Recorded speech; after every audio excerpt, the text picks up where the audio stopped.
Morning, guys, from a cold, early Sunday morning on an early winter's Sunday in Richmond Park. There's Richmond Park. And I just wanted to talk to you guys this morning about my recent 7-day vow of silence that I finished last week. And the first thing to say is, wow, what an incredible experience that week was. It really was. So I started off with a 24-hour period of silence, which was so easy. I chose to extend the period of silence, to 7 days. And to be quite truthful, even that wasn't particularly hard. I even found that relatively easy.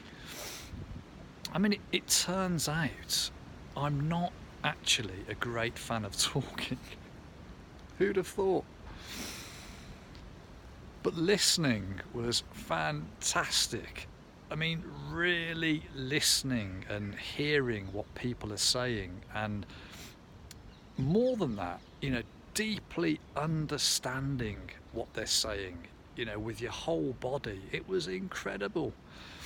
And I felt that I could change people's energy with my own energy. So by really being engaged in listening with my whole being, and not just hearing but fully understanding, had an impact, had an effect on that person.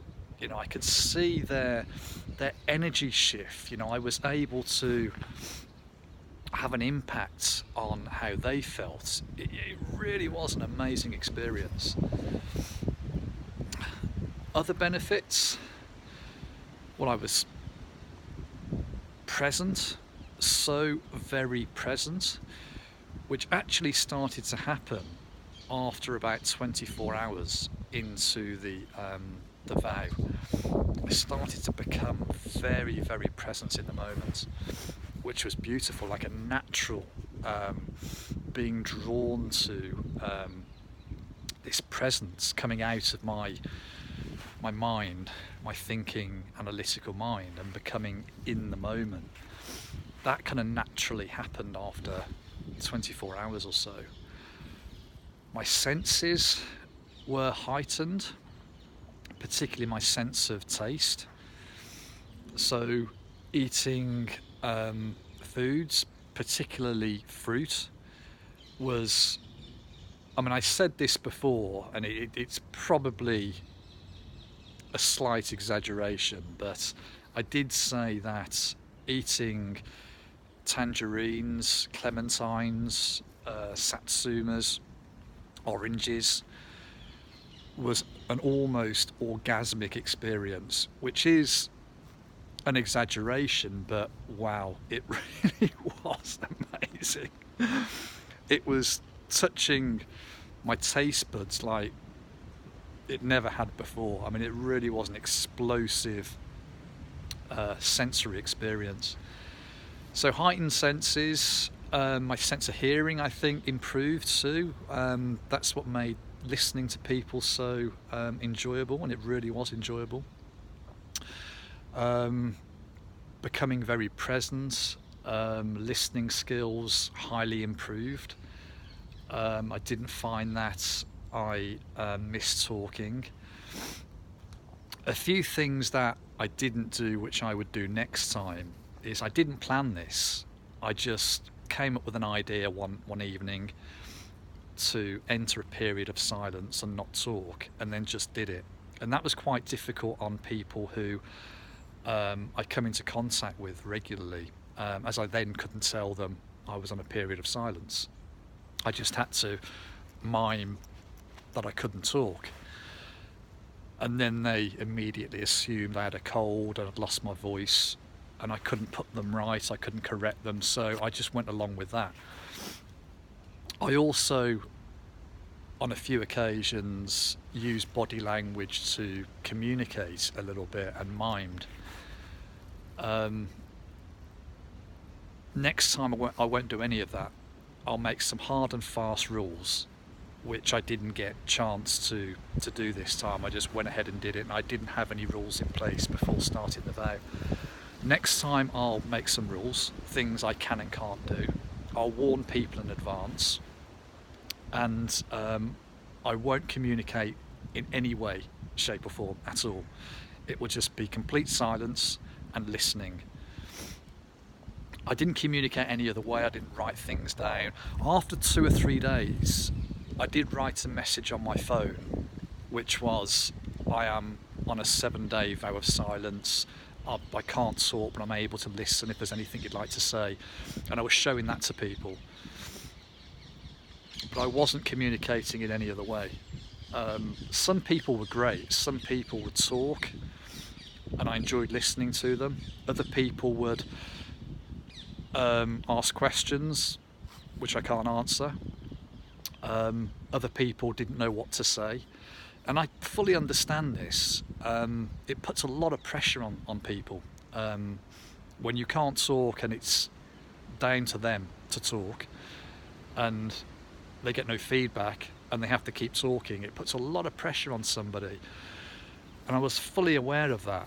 And to the people who did talk and gave me the joy of listening to them, I thank them so much, and I have thanked them. And as I say, next time I will plan it. Everybody I'm likely to come into contact with, I will forewarn, and I will have these set rules in place, and I would go a prolonged period next time, months, even many months, because I see great benefits from going silent, and I so enjoyed it. I really did. So there you go. That's my experience of a 7-day vow of silence. I highly recommend it to everybody, even if it's just one day, 24 hours of just not talking, closing your world off, and just seeing what happens, just seeing what you become aware of, and if nothing else, to kind of work on your listening skills. We become so bad at listening, I find, in this modern world. Our attention spans are becoming ever shorter with the abundance of information that's at our fingertips. And I find